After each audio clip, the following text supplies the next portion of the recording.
Account के subscribe कयो ऐं घंटी ते क्लिक करे असांजी नई वीडियो जो नोटिफिकेशन हासिल कंदा। साईं रशीद चाहे सभई दोस्त ॻाल्हाइनि पिया हुते 84 में अलूर में यूनियन ठाहिण म्यूनिसिपल लेबर यूनियन बीड़ी मजदूर यूनियन साईं अजीज अब्बास सां गॾु हिकिड़ो वतन जो दौर जो वॾो नेटवर्क हो ट्रेड यूनियन जो जंहिं मोर जे अंदरि म्यूनिसिपल लेबर यूनियन हाई यूनियन खुर्शीद मरऊं इरिगेशन यूनियन जो बुनियाद सभिनी खे गॾु करे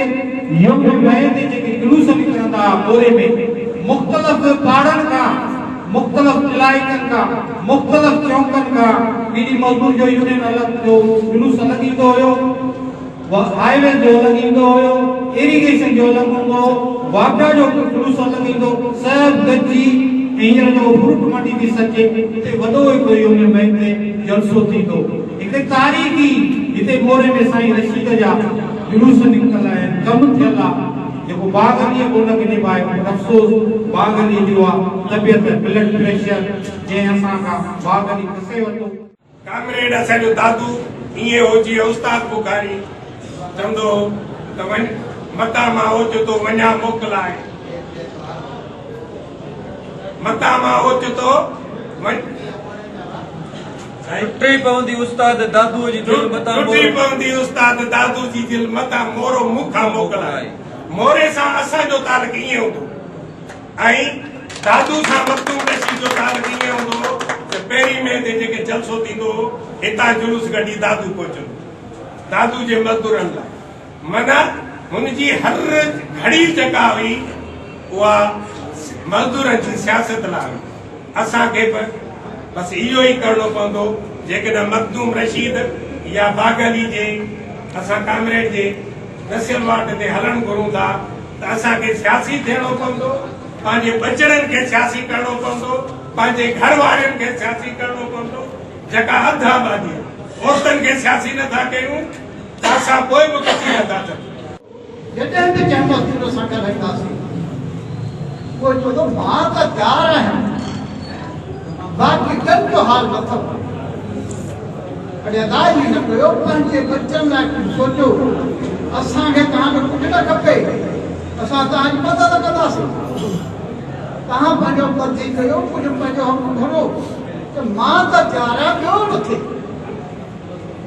जंहिं मज़दूर सां ॻाल्हायोसीं इहा उहो हिकिड़े असां मीटिंग रखी जेके जेके चवनि पिया मां तयारु आहियां उहा अमित जे पोइ पासे ॿाहिरि जो ॻोठ आहे जेको मूंखे नालो यादि नथो थी अचो रशीद साहब मां ॿिन्ही सां चई 6-7 माण्हुनि सां कई ऐं टे जुमे ते वॾी करे 40-50 ॼणा थी विया वधी असां अंडरग्राउंड यूनिट ठाही इंतज़ामिया खे ख़बर न पई सयूं फार्म भरती आहे पोइ अज़ीज़ साईं जे हवाले थिया अज़ीज़ साईं खणी वियो हैदराबाद थी पोइ अताबुदी थिया 2004 में शायद हिते बल्दियाती इलेक्शन थी हुई ऐं बल्दियाती इलेक्शन में साईं रशीद मखदूम पंहिंजो सच जोड़े हिते इलेक्शन विड़ियो अमां ॾिठो हूंदो त इलेक्शन वेड़ खां पोइ हिते जेके वॾेरा हूंदा आहिनि जीअं साईं इदार ॻाल्हि कई त हिकिड़ो वॾेरो हुयो गल्लू शुगर में जॾहिं इलेक्शन जे बैनर लाइ ईंदो त साईं इदार जा ॻाल्हि रद्द कई बैनर लाइ त ईंदो जॾहिं प्रेशर पवंदो त बैनर वापसि करे वेंदो ऐं उहा साईं रशीद जी पोइ कोई उन खां पोइ हाणे जेके माण्हू आहिनि उनखे ज़रूरत नथी पए जो बैनर लाइ सघे अंदरी डोर आहे त मां ॻाल्हि खे वधाईंदो रहां त मोरे में साईं रशीद मखदूम जॾहिं इलेक्शन विड़ियो त इलेक्शन में बल्दियाती इलेक्शन में खटी त न सघियो पोइ उन वॾेरनि खां पोइ जेके वोट वठण खां पोइ जेकर खटी ने हारे पोइ माण्हुनि खे यादि न कंदा पर साईं रशीद मखदूम हिकु हिकु वोटर जे दर ते वियो ऐं साईं रशीद खे ख़बर पई त वोट ॾिनो आहे कोन ॾिनो आहे पर पोइ बि उन दर ते वियो ऐं उन्हनि खे वञी चई तव्हांजी महिरबानी जॾहिं वर्क करणु आयुसि त तव्हां मूंखे मान ॾिनो इज़त ॾिनी ऐं तव्हां मूंखे वोट मखदूम साहब जी शख्सियत हिकु फ़लसफ़ो असां सां ख़लक असांजे शुरू में तयारु करण में साईं जो वॾो करीबी किरदारु रहियो साईं सिर्फ़ु अलूर शुगर मिल जे ट्रेड यूनियन पॉलिटिक्स ते मौजूदु न हुयो उन खां अलावा जॾहिं साईं वतन दोस्त पार्टी में रहियो तरक़ी पसंद पार्टी में रहियो असां साईं सां गॾु तरक़ी पार्टी में डॉक्टर साहब सां गॾु हुयासीं। जेके मसला मसाइल थींदा हुन ते असांजो तमामु तफ़सीली डिस्कस बि थींदा हुया। ऐं साईं खे कॾहिं बि ईअं बग़ैर कंहिं कम जे न ॾिठो। जॾहिं बि इवन रस्ते ते जॾहिं वेंदो मूंखे यादि आहे साईं खे को शुगर थी पई या को हार्ट जो प्रॉब्लम हुयो, 4 किलोमीटर 6 किलोमीटर पंधु डेली कंदो हुयो। ऐं काफ़ी दोस्त अची हुनखे चवंदा हुआ मोटरसाइकिल ते वेह थो की असां अनूर ताईं खणी था हलूं, पर मोटरसाइकिल ते कोन चढ़ंदो। इहे पंध ॾिसी या कमिटमेंट ॾिसी साईं जे उन महिनत ऐं उन शफ़क़त खां मुतासिर थी ॾाढो वेझा रहियासीं। कामरेड रशीद बख्तो, कामरेड अंकल जंहिं दौर में कामरेड रशीद बख्तो कामरेड सम्झाईंदो या उनखे साथी सॾींदा,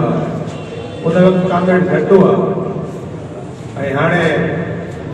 साॼी दुर में कामरेड आहिनि, खाॿी दुर में कामरेड आहिनि, त जेके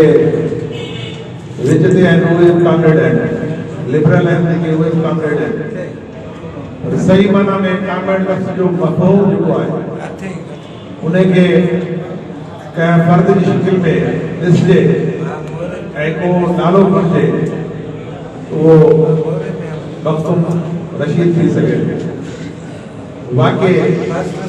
हक़ीक़ी माना में कामरेड मखदूम जी जदोजहद सिर्फ़ इहा न हुई जी माण्हू चवंदा हिन लाइ हिते मिलिट्रियूं कोन्हनि, सियासत काॾो कयो। त दोस्तो तमामु घणा मज़दूर आहिनि, पर असां उहो रशीद मखदूम वारी सियासत कयूं कोन था कयूं, असां हुनखे विसारे छॾियो आहे। ऐं नतीजो इहो आहे अॼु मूंसां जेतिरा बि दोस्त गॾु आहिनि, मूंखे वॾो अफ़सोस थियो त असांखे जी यूनियन खे हिकिड़ा मफ़ाद परस्त हाराए विया। ऐं मां दाद अली जी औताक ते दोस्तनि खे यादि ॾियारियो अॻे हिते एॾियूं वॾियूं कचहरियूं थींदियूं। जेसिताईं तव्हां आम माण्हूअ सां उनजे ॿोलीअ में न ॻाल्हाईंदो त माण्हू बि तव्हां सां कोन ॻाल्हाईंदो। जेसिताईं तव्हां आम माण्हूअ सां उनजे मसइलनि ते गॾु न बीहंदो त माण्हू बि तव्हां सां गॾु कोन बीहंदा। जेके दोस्त 60, 70, 80 जे दहाके जी ॻाल्हि कनि था त उन वक़्तु हुरियतनि जी तंज़ीमूं, शागिर्दनि जूं तंज़ीमूं, मज़दूरनि जूं तंज़ीमूं मज़बूत हूंदियूं। जंहिंखे चइजे त क़ौम परस्त ऐं तरक़ी पसंद लेफ्ट जी सियासत मज़बूत हूंदी। मां चवंदुमि उन वक़्त जा क़ौम परस्त, उन वक़्त जा तरक़ी पसंद, उन वक़्त जा रशीद मखदूम उहो ॻोठनि में वेंदा हुआ, उन्हनि जे माण्हुनि जे दरनि ते वेंदा हुआ, उन्हनि सां उन्हनि जी ॿोली ॻाल्हाईंदा हुआ ऐं उन्हनि सां पाण खे जोड़ींदा हुआ। उहो रिश्तो हिकिड़ो जोड़ींदा हुआ, जेको रिश्तो जुड़ंदो उहो टुटंदो कोन।